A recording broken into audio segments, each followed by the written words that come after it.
Hello and welcome back to Business 101. This little video is how to access the course. In particular, we are going to be talking about the textbook and the assignments. In your syllabus, I talked about here are the instructions for connecting your Connect Access, which you'll need for your Learn Smart assignments, to your Canvas. If you don't use these steps and if you go directly to McGraw-Hill, you're going to completely mess up the connection and your grades won't be imported automatically. So please make sure you use these steps. So let's take a look at these steps and what they'll look like for you. Step 1, you want to go into Canvas, log in and go into your Business 101 course. One of your tabs should say McGraw-Hill Connect. Go ahead and click on that. Once you've clicked on it, it'll give you a little button that says, hey, let's get started by registering and pairing your class with Connect. You click begin. If you have ever used McGraw-Hill before, then go ahead and use your login information for that and then press sign in. If you have not, then you're going to click this button at the very bottom that says register for a Connect account. A helpful hint, please use your ABC email. Then you're going to continue. It'll say, hey, once you've put in your information or you've logged in, then it'll come up with a user agreement. You can read it. Go ahead and click on I agree, and then you will click get started. And it is as simple as that. It will take you to the McGraw-Hill page, or you can and you can use that page to access your assignments, or you can use Canvas. Canvas has all the links for you there. I highly suggest you navigate using Canvas, since that is where I store everything. So let's take a look at Canvas again. When you navigate, you usually want to be on the home page because it has extra helpful links for you, like my Zoom office hours and my videos. Let's just say you're ready to complete your first assignment, so you click on it through Canvas and it'll launch you automatically. Mine doesn't do exactly the same thing as what yours should do. Yours should just pop up.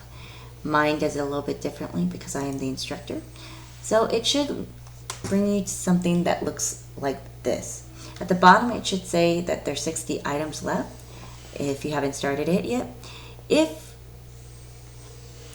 for some reason you don't want to complete it all in one time, you don't have to. You can complete it in chunks. That's fine.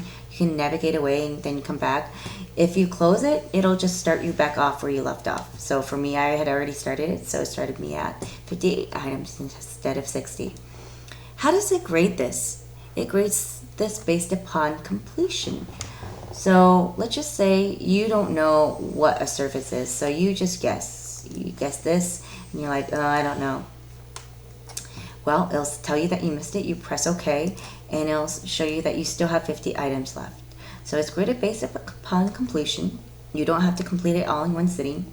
If you miss a question, it'll just take that question and kind of recycle it through. It'll have either the same exact question or a very similar question. So for this assignment, it goes a lot faster if you've watched my lecture video or you have read the textbook, or both, theoretically. So this one is asking, type your answer in the box. Blank is a person who risks time and money to start and manage a business. Let's just say you don't know anything about this. You can click read about this, and it'll take you to the section of the textbook that it talks about what that person is. And it even has things highlighted for you. So you might say, there are about 9 million millionaires in the United States. An entrepreneur is a person that takes time and money to start and manage a business. So you look at that and you're saying, I got it. I know it. So you can go back either through this link, or you could go back to this practice button here. So either button will take you back to where you were. And then you can entrepreneur. And you can say, now I know it. And it says you're correct. And once you press OK, now we have 57 items left. Okay. So again, you can click read about this and it'll take you to the part of the text that you should be reading, or you can click this read button here and it'll take you to the beginning of that chapter and you can read through the whole chapter.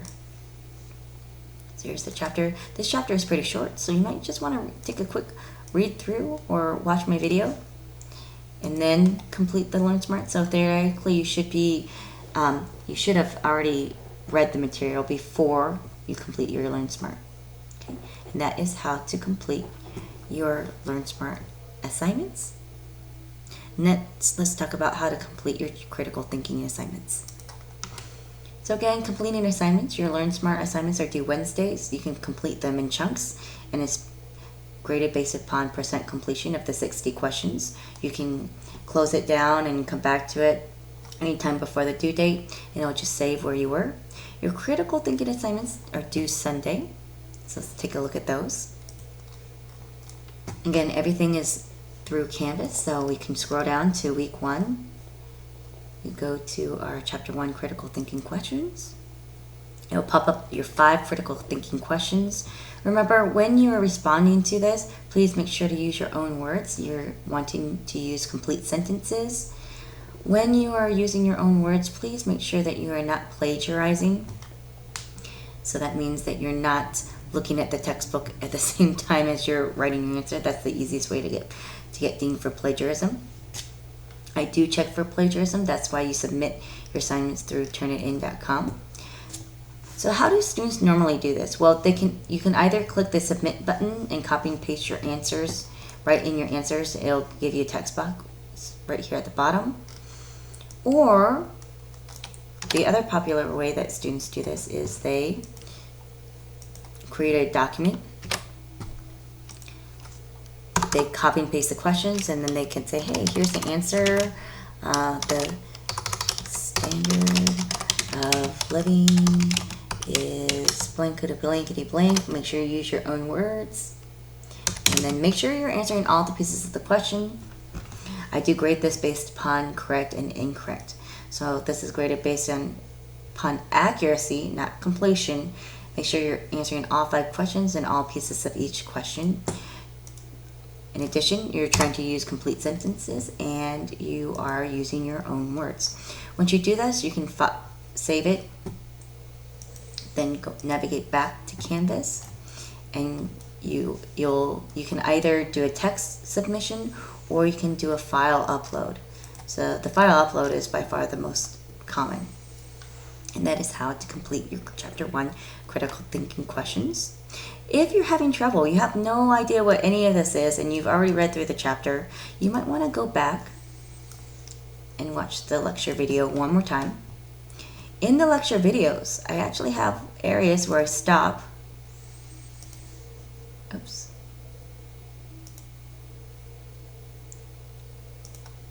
There we go. So in the video, you'll see these little cloud looking things where it says CT. That stands for critical thinking. So if you're having trouble with critical thinking question number 2, you can go and watch the video, and on the slide this is where the question is, and I will actually discuss in the video that question and a little bit about how to answer it. I'll give you some helpful hints and tips. Hopefully this was helpful in understanding how to complete the assignments and how to access Connect to complete your Learn Smart activities. If you need any additional help, please feel free to email me at hines@abc.edu, or please attend my office hours. Again, to attend my office hours, you just go to your homepage, and it has the link right there at the top. My office hours are Sundays from 1 to 2 p.m.